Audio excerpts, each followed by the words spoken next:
Good afternoon, and welcome to today's Industry Week webcast, Implement Next Generation Cybersecurity through the Cybersecurity Maturity Model Certification. This webcast is sponsored by X0. My name is Adrienne Selko, and I am Senior Editor of Industry Week. Before we begin, let me explain how you can participate in today's presentation. First, if at any time you are having audio difficulties or slides are not advancing, simply hit the F5 key to refresh your webcast console. If you have any technical difficulties during today's session, please press the Help button to receive assistance in solving common issues. This webinar technology allows you to resize the presentation by clicking the Maximize icon or by dragging the lower right corner to enlarge the window. We welcome your questions during today's event. To submit them, simply type them in the Q&A window on the left side of your screen and hit the Submit button. We'll be answering as many questions as possible during the Q&A session that will follow the main presentation, but feel free to send in questions at any time. Please also be aware that today's session is being recorded and will be available on the Industry Week website within the next week for you to review. You'll be notified by email when the archive is available. On your console, the X0 logo is hot linked. If you want to visit their website during the webcast, click on the logo and a new window will open. It will not take you out of the webinar. I would now like to welcome today's speaker, Adam Mansour, Head of Sales Engineering for X0. Adam, welcome. The floor is yours. Thank you very much, Adrienne. So today we're going to talk about the Cybersecurity Maturity Model Certification, but we're going to use it broadly instead of just focusing on manufacturers. This webinar can apply to any organization really that is looking to better their cybersecurity practices and try to defeat adversaries, compliance issues, and how to use this framework to do that. So when we think about applying, the Cybersecurity Maturity Model Certification, we're going to show you a couple things in this webinar. We're going to show you how to map existing tools to this, prepare for an audit, assess your own risk, and secure your organization. And by the end of this, we should be able to take a single audit approach, meaning we'll use the CMMC framework to do audits we were probably doing in the past, maybe for other standards or with other benchmarks. I'll show you how to create an acceptable usage policy that you can actually audit, the next generation thinking of how you implement a policy. And of course, help you communicate cybersecurity posture easily and avoid snakes, which we'll talk about in just a second. To do this, we're obviously going to need to adjust our thinking, right? Anytime we use the word next generation, there's usually some sort of model that we're adopting to the way we think about things. And the old way is probably something you're familiar with, right? Most people would design acceptable usage policies, usually in conjunction with things like HR policies. There's an IT policy. You probably know this as something in a file cabinet somewhere, right? It usually doesn't dictate procedures. It just says, what you have to do and not how you have to do it. Like, hey, don't leave your password on your desk. But there's not a lot of ways that you're auditing that policy, right? You also don't connect most of the time your procedures or your policies to an audit. Most people go out and just get an audit from a third-party vendor and say, hey, do a penetration test or go through some kind of, review of our security. And when you do enforcement, when you might be doing a great job, there's no real document or assessment of that per se, right? You're usually just sort of getting asked questions or pulled evidence at random if you do enforcement at all. And so the new way of doing this is to verify a lot of the things that you need to put in place and to have a little bit more structure, a process to how you take a policy, which shouldn't be written in the file cabinet, it should describe procedures that you can audit yourself against and apply enforcement and then check the enforcement with evidence, right? And that's exactly one of the main tenets of why the cybersecurity, the CMMC was really derived, was to try to get people out of saying there's a security policy, but having no way to demonstrate it, right? They were lagging behind in terms of actually accomplishing things for a lot of reasons, and that's why this was developed.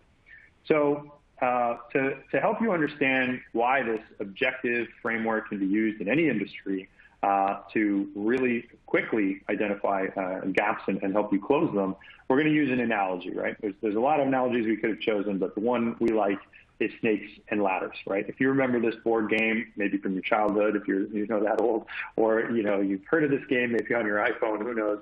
the goal of the game is to try to get to the end of the board by rolling dice at random. And a snake is something that if you end up on its head, you end up going backwards and not progressing forward.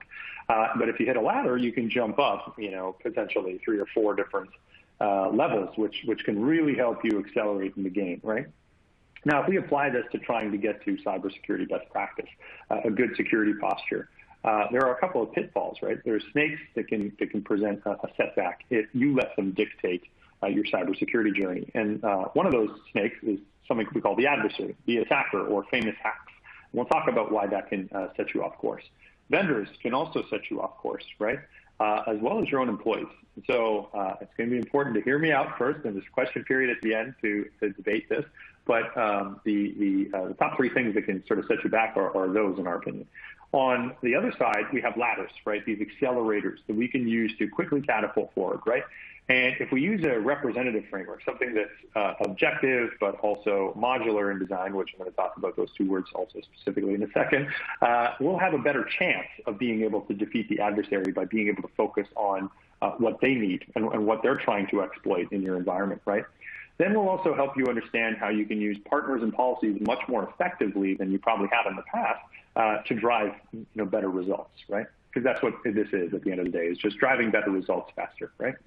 So hold on a second. You're going too fast. What is a framework, right? When we say the word framework, there are a lot of different interpretations of this meaning, right, of this word. And so when we talk about a framework, the CMMC is a set of guidelines, but it's organized different than other frameworks, right? Why do I need a framework? Well, you need a framework to remain objective and to stay focused on the task. There's a lot of times people talk about cybersecurity, and it's usually not in a structured, procedural, organized way. It's usually an emergency plan that they're putting into place when they fear something happening or something's actively happening, right? And we want to get away from that, right? You don't want to go to war not having ever practiced anything. You have to actually go through some of these things procedurally before these critical events, put a much higher risk of an inappropriate response, costing you more time and money. Now, if you think about this, you go, why CMMC? Is Act Zero not, familiar with, SOC 2, PCI, ISO, these other standards? And yes, the PTCO, I've gone through those audits, and, we just completed our SOC 2 in record time. It's not that those audits, don't give you protection or aren't serving a very particular purpose. It's that we believe there's a higher standard in the more modern design of the CMMC that applies to those kinds of things that will really help accelerate, on multiple fronts. So do it once, write once, read many, like have it happen in one space and time, and then be able to deduplicate that effort. And so a lot of people also say, isn't something custom better? Couldn't I just hire a consultant, get them to design what my cybersecurity roadmap should be? Should maybe rely on some sort of director of IT's experience here to give us that arc to put the purview under them. The answer is no. These custom frameworks or these custom designs are exactly what set you behind the 8 ball, right? That puts you in a position where either the adversary or an audit or any of these other things can surprise you in terms of how far back you are, right? Which brings us to the snakes, right? Snakes, generally, in the context of this, aren't the fun animals that we see on walks and get scared of. They're the things that can set us back in our progress to better maturity, right? So they detract for compliance, right? They might stifle progress. They might make a roadblock for your progress, or take you down the wrong path and basically diminish returns down a particular avenue, right? And the top 3 snakes that we continually witness when trying to apply good security posture for companies is the adversary, right? The attacker and the attacks. The vendors in your community that are soliciting business and educating you with a lot of stuff that they do, and your employees, which honestly are trying to do more with less every day, right? So when you look at, how the CMMC avoids this, right, it gives you visibility, concrete objectives that explain what something is, how it should work, what auditing you can do to find out whether that's successful or not, right? So it's a lot more objective, it's a lot more evidence-based, it's almost scientific in its nature in terms of how it goes and addresses these things, so that you don't have a lot of subjectivity, you don't have a lot of misalignment with core goals, right? The other thing is that it helps you deviate, right? It helps you navigate the path to improving your security without having to look at, going start to finish in a potentially very arduous manner, right? So when we think about the adversary, this is a very popular one, right? Now, I mean, I don't think we can talk about cybersecurity without talking about the hacks of the day, right? Yes, they're getting worse.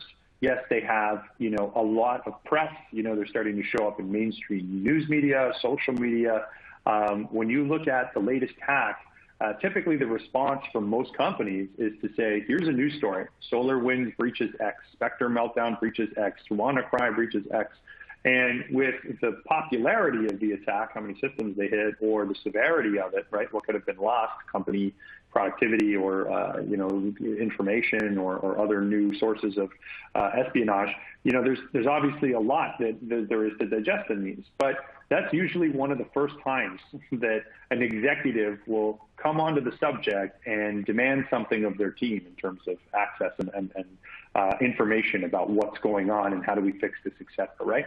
And the truth is that headlines are not strategic advice, right? If you were waiting until the day that something got breached to overreact to it, and then you just humbly go about your day, then this is not a proactive solution. This is surface level. This is going to set you back, because if this is the only time you're having cybersecurity discussions is when something comes up in the news feed, well, then you're probably not having a structured conversation about how you're going to get better at a more repeatable frequency, right? And so when you look at it and you say, well, what is my progress going to look like, right? You might over-imagine what your own susceptibility is to it. Maybe you don't use the software, right? And maybe this is totally irrelevant, right? Our last point here is that you really could be focusing on something that takes your energy completely away from what you needed to be focusing on, maybe two-factor authentication or something like that, and focuses it on the hack of the day, the ransomware or the thing that you're really worried about getting. And that's not the way to defeat these kinds of things. It's to have a much more holistic approach, focus on the high-value things that the attacker is going to focus on, and that should keep you safe. And we'll talk about how to accelerate that using the framework. The next snake is vendors, right? I'm going to talk about, how you can't honestly trust anybody, including, Act Zero, when it comes to putting, a problem in front of you and telling you that they're the solution, right? Basically, vendors chase problems they can solve, right? If you look at the graphic on the right, I'm not sure if you can zoom in on that. That's a smattering of what's possible to buy in cybersecurity, right? It's an idea of the landscape. And when you think about how to parse out what you need from that list, right, and you do it by category, even between vendors, it can be very, very difficult to decide whether or not you're objectively getting value that you need at that point in time to increase your cybersecurity posture, or if you're simply just hearing a novel approach from a new vendor, or a next generation security combination from a larger vendor, and honestly just getting lost in parsing this out, right? So when you think about how to focus, you need to be able to take an objective look at everything and have different ways of deciding what you do next, right? When we focus on a vendor, or we listen too much to a vendor, or at least don't put them through an objective framework, we have no idea whether or not we're doing this. And we're not trying to replace procurement processes and RFPs with something like CMMC, because that's really just guiding you on to what your company needs to do next. You can still create all kinds of evaluation matrices once you decide you need a vendor. They just shouldn't be dictating for you what your cybersecurity strategy should be, and basically, pumping a lot of information at you to say you should buy this next because you may have forgotten something very key behind you. Lastly, and this is a tough one, right? No one ever wants to think about their employees in the context of anything other than doing right by the business, right? And we're not trying to suggest that they're, in some way, got this dubious, insider threat to them. But the employees that you use to superhero your IT, right? You can think about, you probably close your eyes and imagine these people, right? These hardworking, stay up late, never say no, always on superheroes that are doing everything to enhance what the systems are doing, and trying to pull as much information that you request when you need it, and getting things up and running and keeping them up and running as much as they can. These people cannot do everything, right? The framework is very clear about how to organize the company for separation of duty. They can't audit their own work. They shouldn't feel like, they're being penalized if they are audited. They shouldn't, feel like they have to be the 24/7 incident response for your company. There are a number of things that help you structure your organization correctly that are built into the framework that doesn't force you to, A, have to take the advice of the employee who has to frankly, deal with priorities and just say, well, I don't have time for that. The reason we don't have backup is I don't have time for that, right? And so, you're going to need to be able to calibrate when they're hitting a wall, when they're, contributing to something, and separate their duties by principle, so that you don't end up with, these scenarios where the reason that the company had, such a high risk issue is because we were just simply strapped or overburdened with time and resources. And so, it's also important to understand that when an employee runs up and says, we've got this amazing thing about this new technology, that you need to understand that there are no silver bullets here. There are no magic bullets. There are no, one-size-fits-all security programs that are predicated on one technology. If there was, we would all work at that company in cyber and just make sure everybody bought it, right? The truth is that there's a constellation of things that have to be done from people, process, technology that are going to have to be in place, and to varying degrees in order to stop the adversary, in order to stop the attacks we're looking at every day.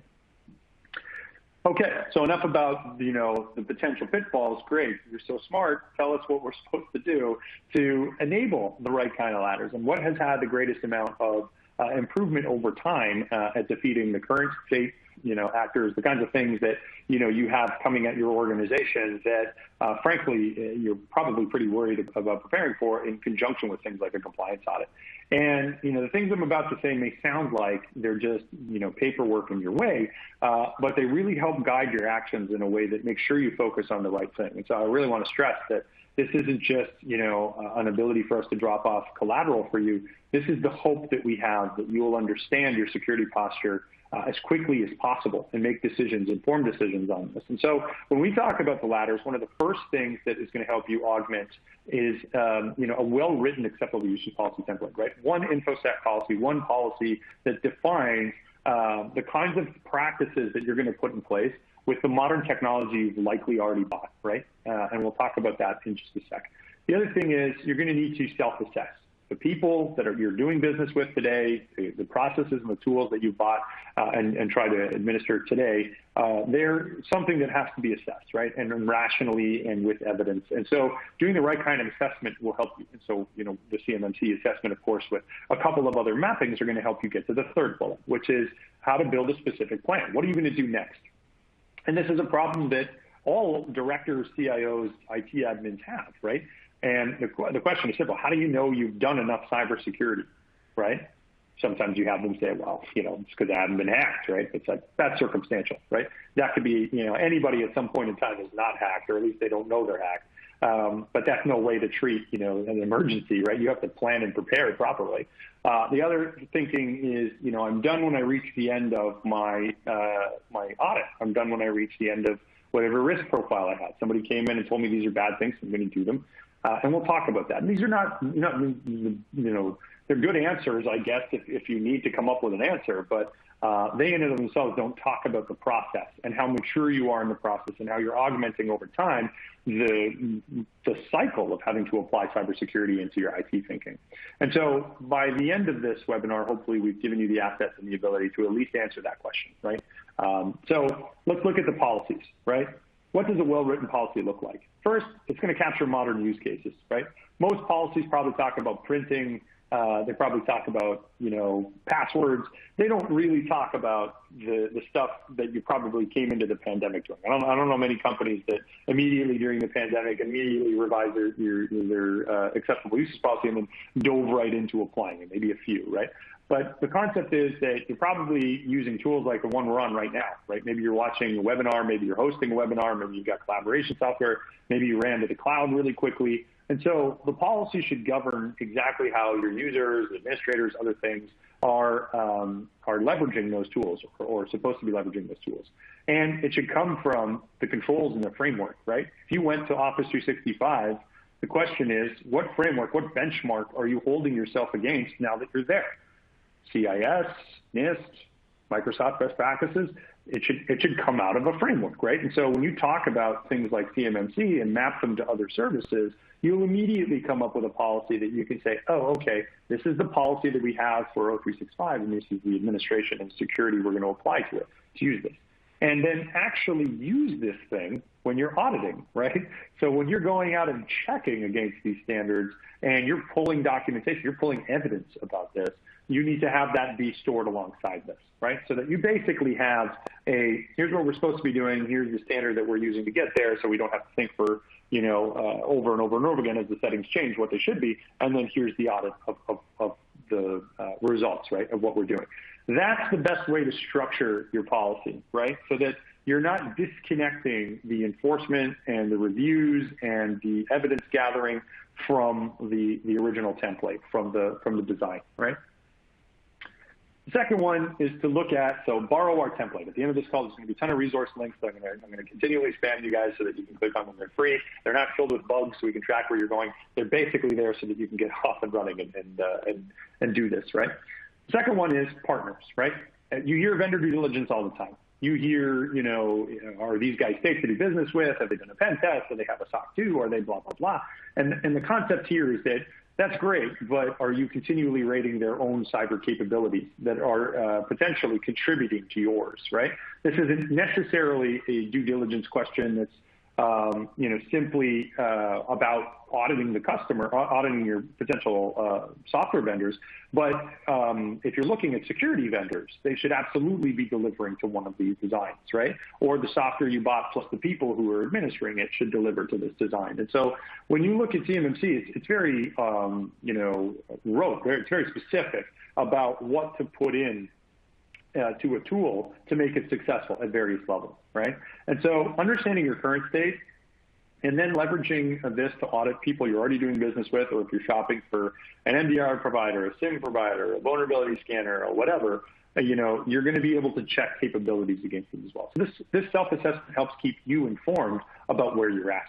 This is the simplest communication tool I've found to date for understanding what your cybersecurity posture is. There's a lot of other frameworks out there, ISO, PCI, CIS, NIST, PHIPAA, HIPAA, right? You can come up with a lot of these, NIST 852, you can come up with a lot of these things that are a pile of controls, and they don't give you a decent understanding of necessarily, I'm this percentage, I'm that percentage, I'm level 1, I'm level 2. They don't give you that kind of simple terminology to communicate with people what you're doing next and why, right? And they don't give you any options, right? It's usually just categories and a list, right?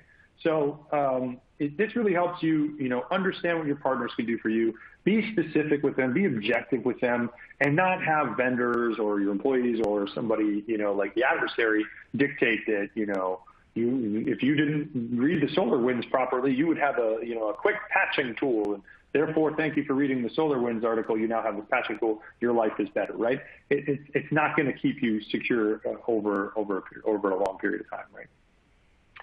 Which brings us to the next point, right? How do you implement this? How do you use this, right? The reason that we've mapped this CMMC to other things, like the MITRE framework for attacks, and give it a low, medium, and hard in terms of how hard it is to actually do the thing it's asking you to do, is to give you options, right? So when we've got a standard like this, putting it into action is the next best thing, right? The next thing is the thing you have to do next, right? So by allowing us to map in these various ways, we can map by category, risk, or complexity, right?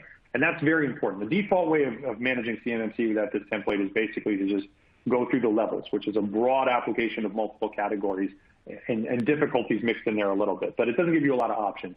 And I'm going to show you why the options make it easy no matter who you are in the next slide. So with that said, take a look at our tracker. Again, I'm going to give you the links in the resource page. Again, there's the tracker should be the project plan, right? Now, how to structure the project plan, right? Let's say that you're listening to this webinar and you are the IT director of a retailer, and you've stayed with me to this point because you're hoping you'll find yourself somewhere in here and say, okay, I don't know what CMMC is. Nobody ever told me about this, but Discover Card and Visa are breathing down my neck about this, or maybe Wachovia or somebody. I need to do PCI, right? So, how is this relevant to me who does PCI? Why should I care? I don't want the retailer to go down. That's definitely not what I want to have happen. But I need this compliance dealt with. Am I going to be off track? Am I doing more than I should, right? Second, persona here. What if I'm an IT manager at a manufacturer, but I've been hit with ransomware? how is this supposed to help me, right? I'm very focused on this one strategic weakness that we have, and I need to make sure I don't have, this vulnerability, this issue ever happen again, right?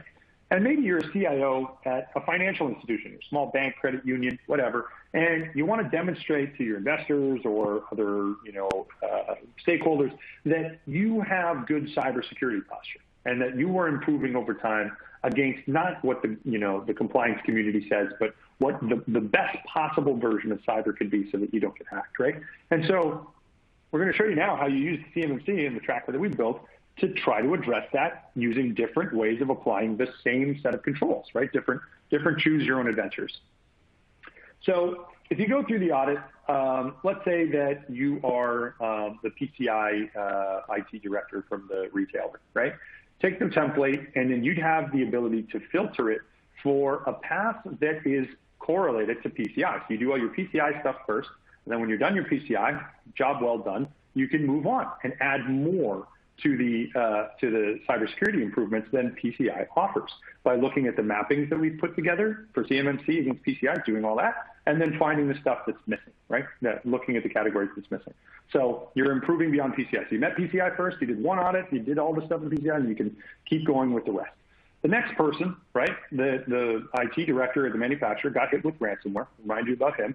He's very worried that he's going to get hit with ransomware again. So he takes the controls and he pivots after the self-assessment to look at the MITRE attack framework. And he says, look, if an attacker was to come at my company and the stages of the attack life cycle were here, you can see in a nice color, red, green, these are the issues that I have here in credential access, right? So you use the same template for a different purpose to see whether or not we can defeat ransomware.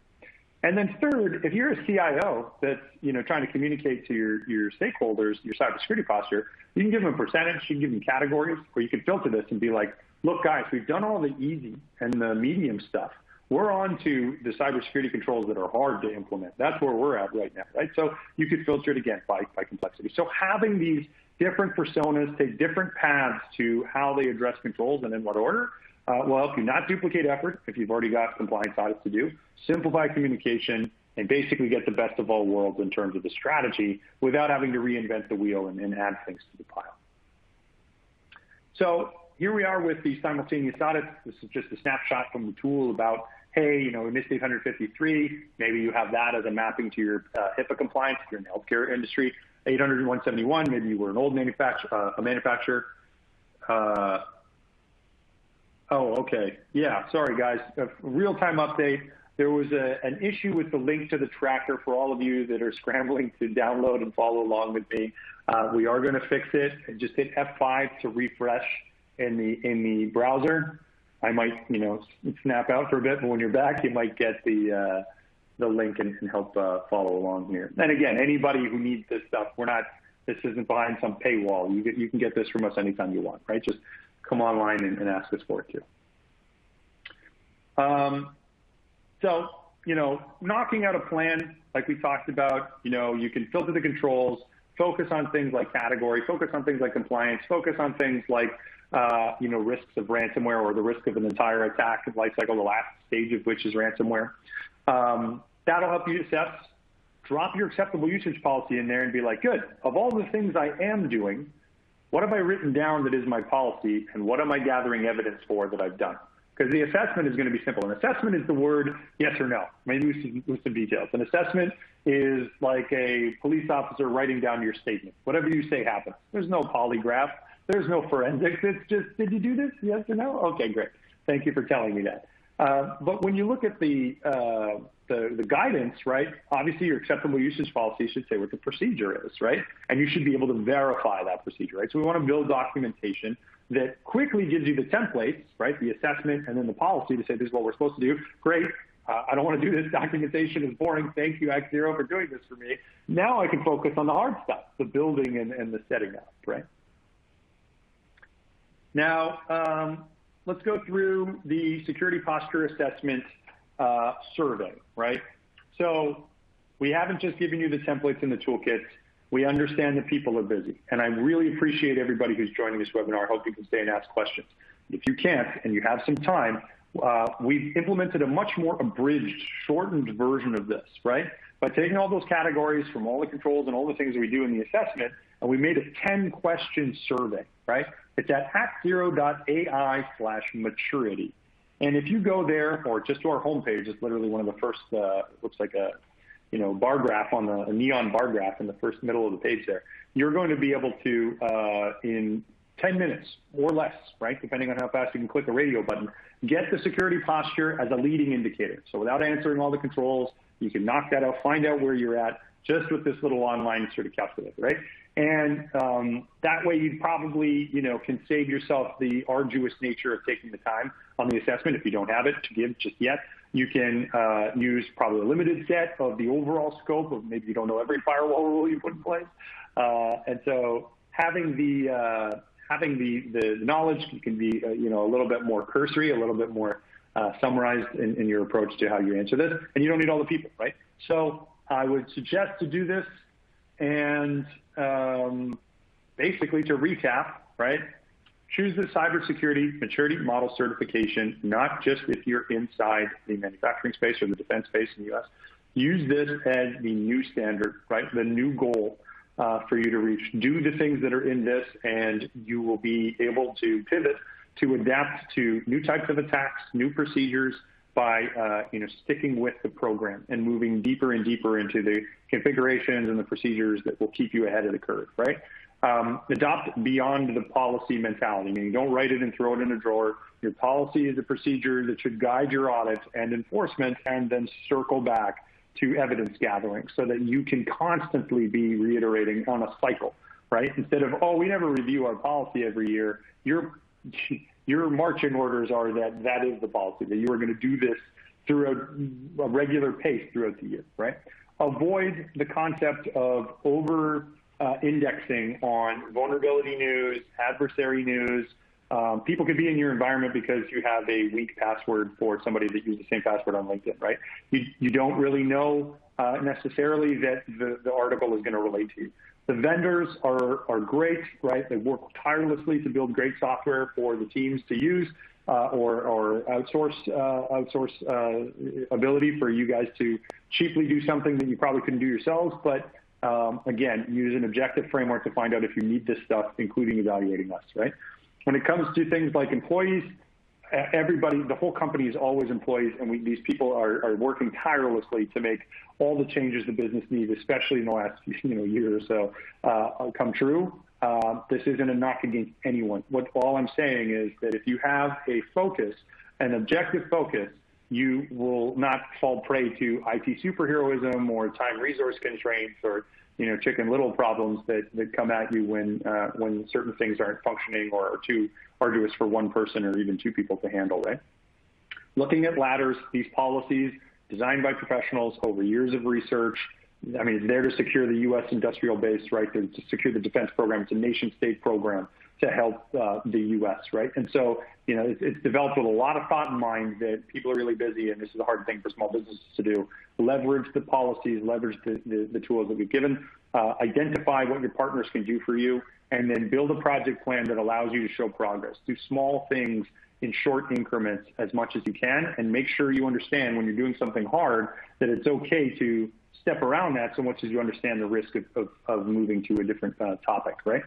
The resources, again, templated policies, the security maturity survey online, the tracker, which is the self-assessment, the project plan, and the mappings, right? It's all in one document. And then you have an acceptable usage policy, just a template for you to kind of map out the things you're doing, cut and paste out the things that you're not. And then, of course, a playbook on what it is that we're talking about. So if you need more detail on why this is a modern approach, if you still need to sell yourself, if this webinar didn't sell you, this is another document we put a lot of time and energy into to make sure you understood why this is so valuable to do right now, right? And why this isn't a, end of 2021 audit requirement. This is a first quarter of 2021 understanding of where we are with the cybersecurity program. So I beat a dead horse here. I'm going to just ask that if you don't have questions, but you do have the time, hit that maturity model survey online, download the resources, self-assess, and see how this can map for you. Questions?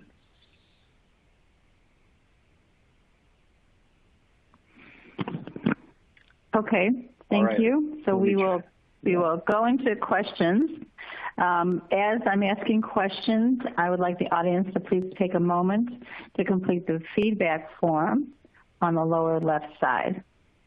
Our first question is, we are ISO 27001 certified. How do we identify the gaps in this framework versus what CMMC requires?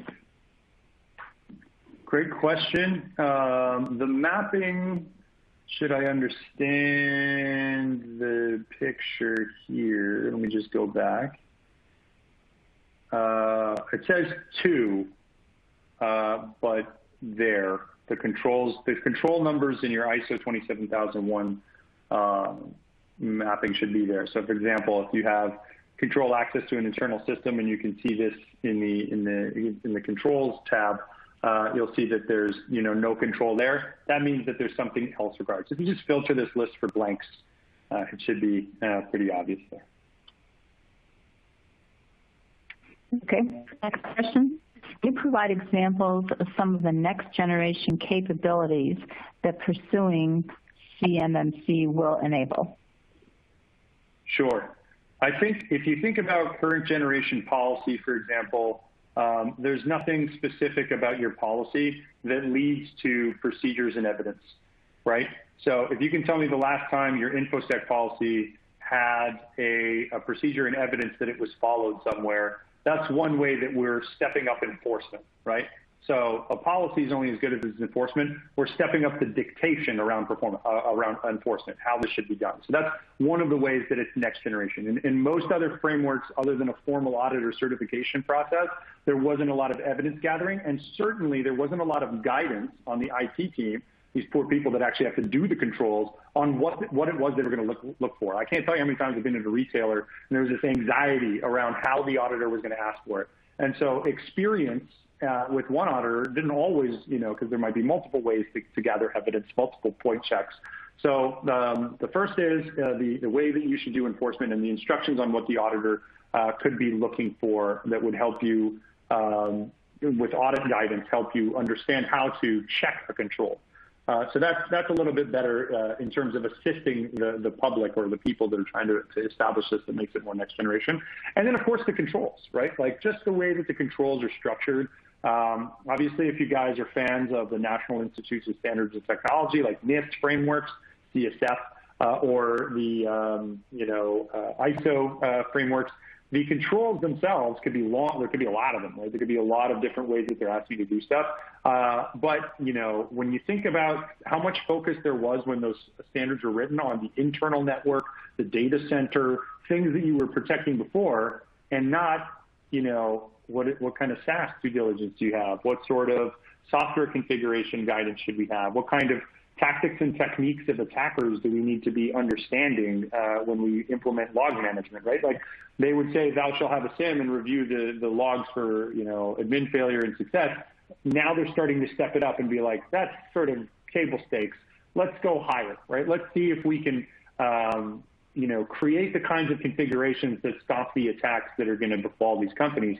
And so in the latest version of the standard, it's great to see it come up to the generation to meet the adversary where they're at, right? And that's just a function of the fact that it was created more recently, I think, but so these things are required and probably weren't when the other ones were written. But that's what I think makes it next generation at its core.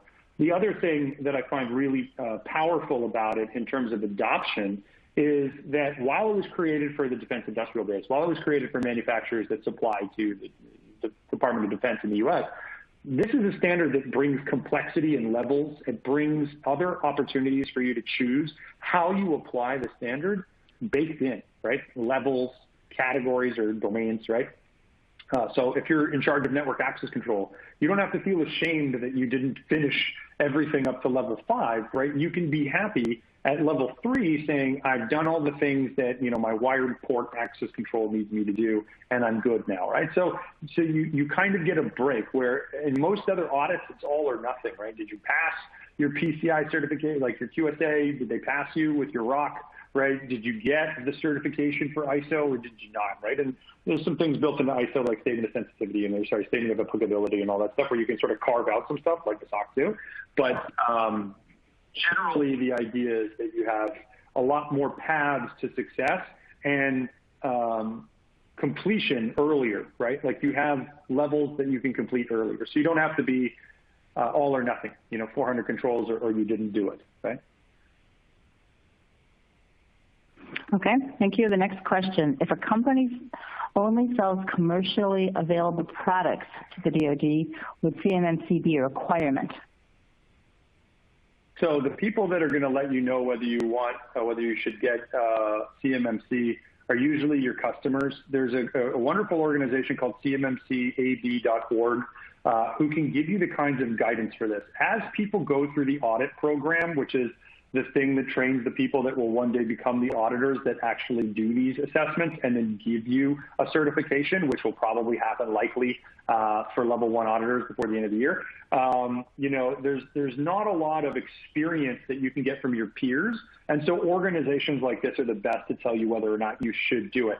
Now, if you only resell products to the DoD, right? Like you sell Microsoft Office to them and you're just a value-added, I'm not going to say just, I don't want to marginalize anybody's business. If you were a value-added reseller, and I worked at one and I loved it, the idea is that your customers will dictate whether that's a requirement to do business. Some companies, if you supply to Lockheed, who knows if they're going to turn around and say, absolutely every one of my suppliers, regardless of what it is, if you want to sell us anything, just to give us a pass-through deal, you're going to have to be CMMC 3 compliant. They're the ones that are going to enforce it. So it depends. When you say the DoD, in what part of that supply chain are the vendors asking you? And you'll see it in the RFPs, frankly. You'll see it in these vendor of record qualifications. You'll see them in these reviews. You'll see them in contracts, right? That's typically where you're going to get a lot of that guidance. And to know if you need to do it, right now the body of choice is the one that's certifying the auditors. I think as more auditors actually come online and more RPOs, registered provider organizations, come online, not just C3PAOs, which sounds like a Star Wars character, but is the organization that audits.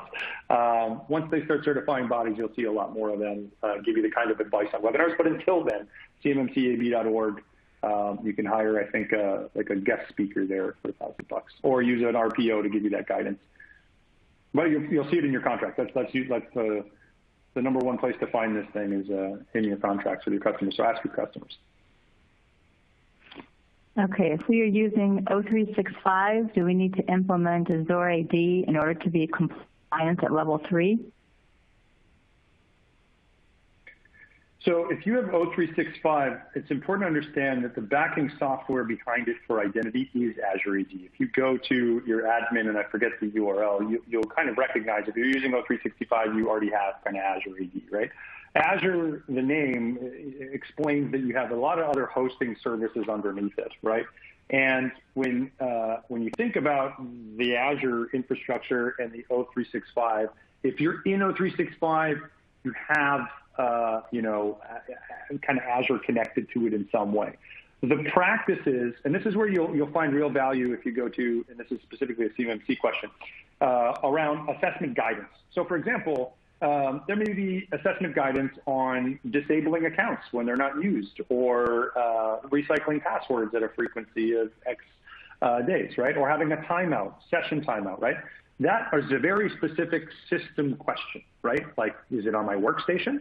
Right? So now you have the question of where does this apply? Is it on the workstation? Is it on the server? Is it on the cell phone? Is it on the cloud software that I bought from O365? Maybe Salesforce, maybe, Okta, whatever it is, right?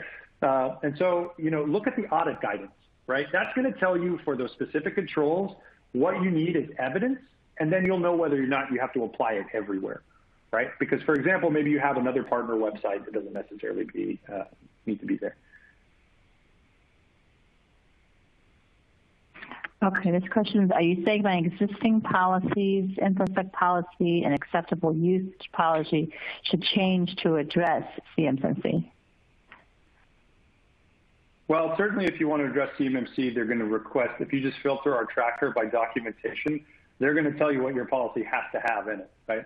And your policy will have to have not just information about, but information about procedures. So if you filter the list for documentation, you'll see all the categories that are going to be in there that need to show up in your acceptable uses policy. So if they don't today, if you want to be CMMC compliant, and the control levels will be there too. So if you want to be level 3 compliant, you'll see which documentation controls apply to that. But yes, we are suggesting that, CMMC is suggesting that, and the tracker should identify what your policy should have just by filtering on technology and then documentation. It should tell you that.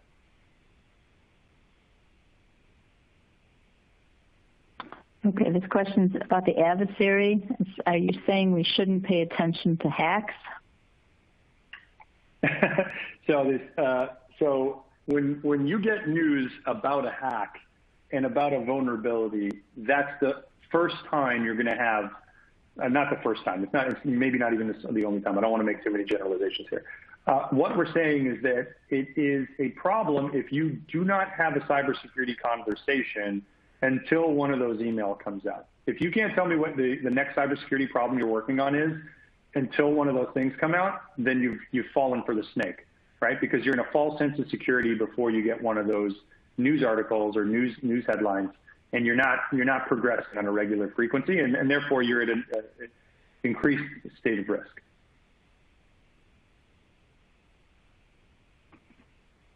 Okay, the next question is, what is the structure of the framework opposed to functional application design or designs? So, I mean, depending on who's writing the spec, right? It could be the Internet Engineering Task Force, or it could be IEEE, or it could be, Scrum methodology or other things. The glossary of terms from who's telling you is going to make all the difference, right? Because if you have a functional application design, right?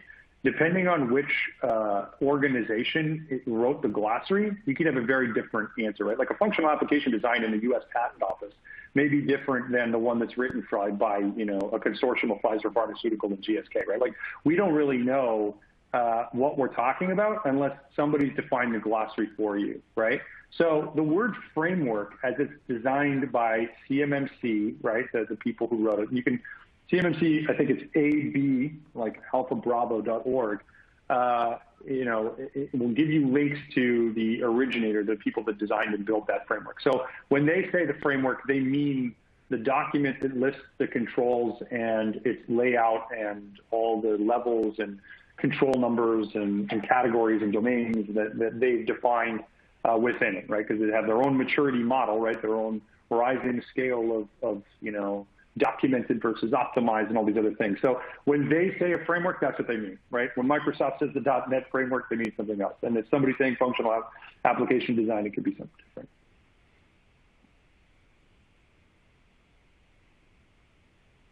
Okay, so the next question is, can you clarify the URL for the CMMC AB site you mentioned?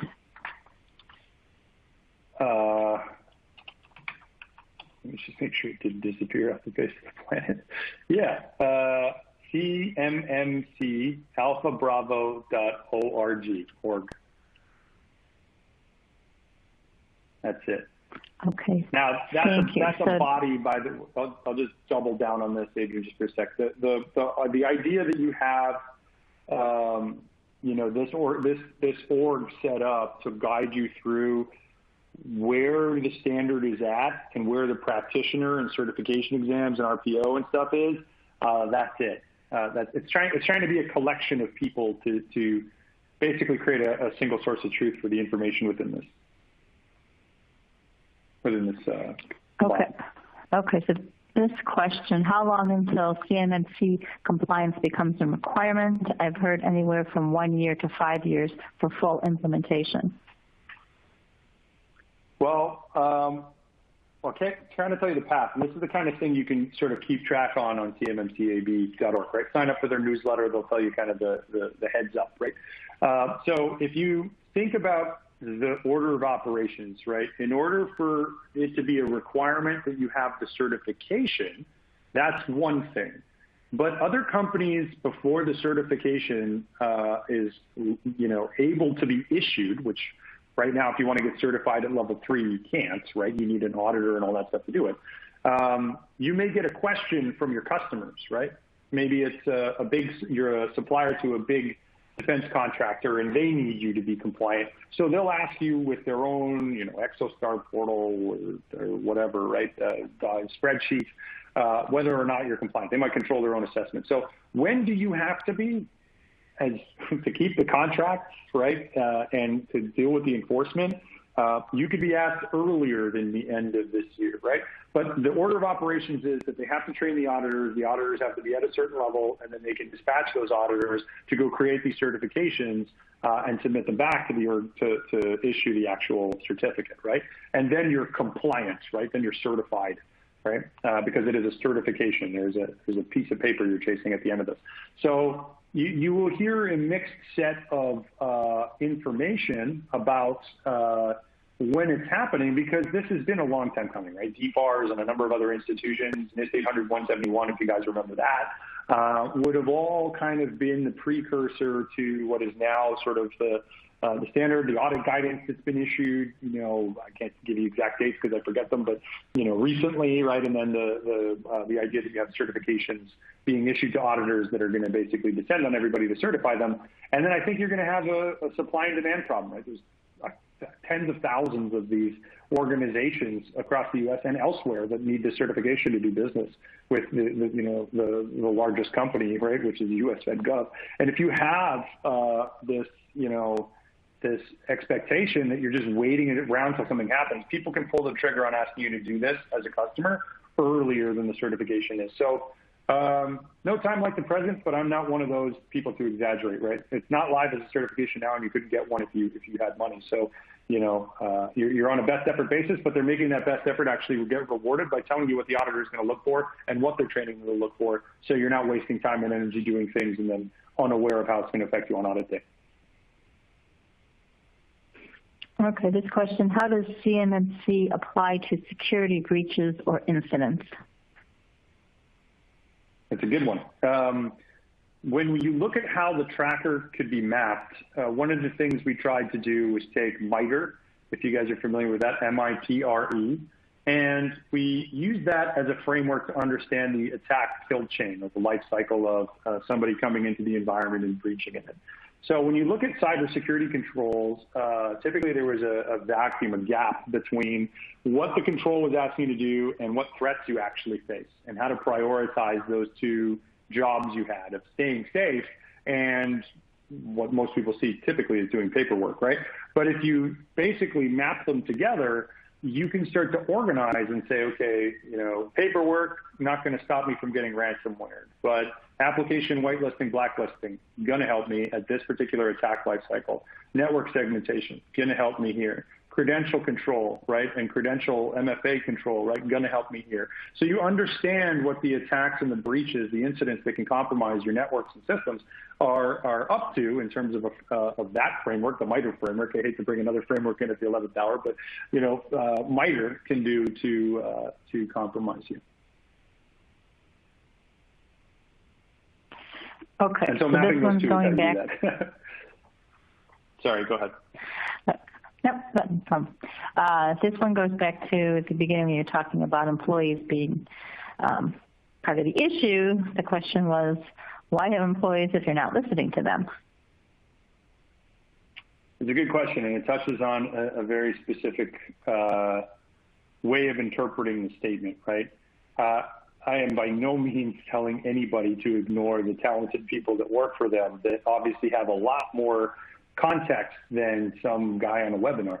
But what I'll say is that there is a need for those people to deliver on their existing tasks. They all have objective key results. They all have key performance. They all have performance reviews. They all have families, and they all have systems that they manage and know how to manage. And there's going to be a comfort zone to so many things that they do. And they shouldn't be expected to have an answer for every single question, right? There are a lot of people that research this constantly.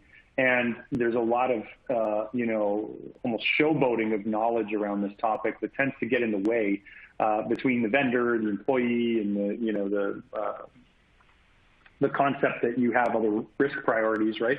So you want to be able to sort of lay it out objectively and calculate and calibrate how much that employee is contributing, right?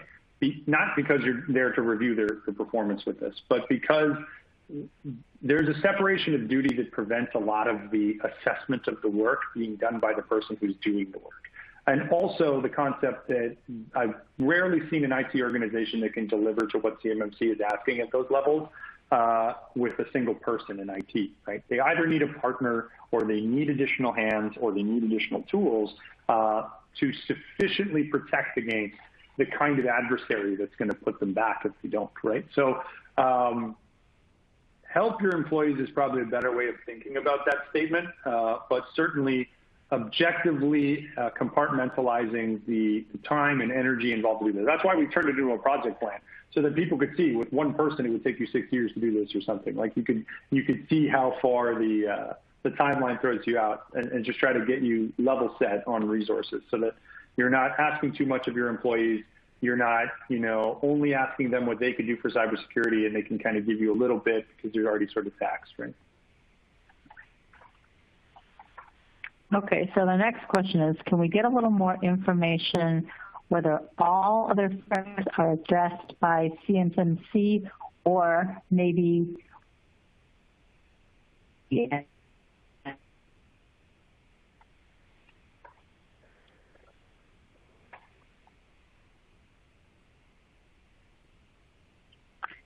all Adam? other frameworks addressed by, yeah, I'm here. Can you hear me okay? Okay. Excellent. Yeah, okay. now I can. Go ahead. The statement of 2021. Can you hear me okay? On the question about whether all other frameworks are addressed by CMMC, no, not in their entirety. Certainly, there's going to be a shared set of controls, but there are a lot of things in PCI that you won't see inside CMMC because it's not specifically focused on payment terminals and credit cards and tokenization and other things, right? Like you may have a legal standard that says, no two lawyers can talk to each other or share disk space on the same case or something, right? That's not going to show up here at CMMC, very focused on the legal profession. So there are going to be industry specific or other framework guidance that you're going to get. But there's a lot of shares. There's a lot of sharing between certainly the frameworks that we mapped. And when you see how we've mapped it, I'd encourage you, if you have another one, to map it there, which, you can do at your own discretion. I think the idea is that you have the major cybersecurity, and we only put the ones there that we saw the most often, right? So if you've got another framework, it's certainly not every framework, and it's certainly not every control, and it's certainly not a superset of every possible thing you could do in cybersecurity. For example, they might say, hey, I've got a standard that says you should maintain good software configurations. You go, okay, great. What does that mean? And then you might want a benchmark from somebody like CIS to be like, a good software benchmark is from CIS, right? So they're not going to give you the settings for Office 365, but for free, you can get it from CIS and then just plop all those in when you say, here's my secure configurations for all the software I have. And if you have the software inventory, you know what software you have, you know what I mean? So there's a chronology there, and there's a scope there that isn't everything in the world, but certainly many of the majors are mapped within this.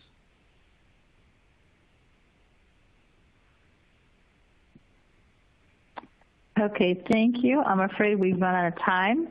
I'd like to thank our speaker, Adam Mansour, and our sponsor, X0. On behalf of Industry Week, have a productive remainder of the day. Thanks for having us.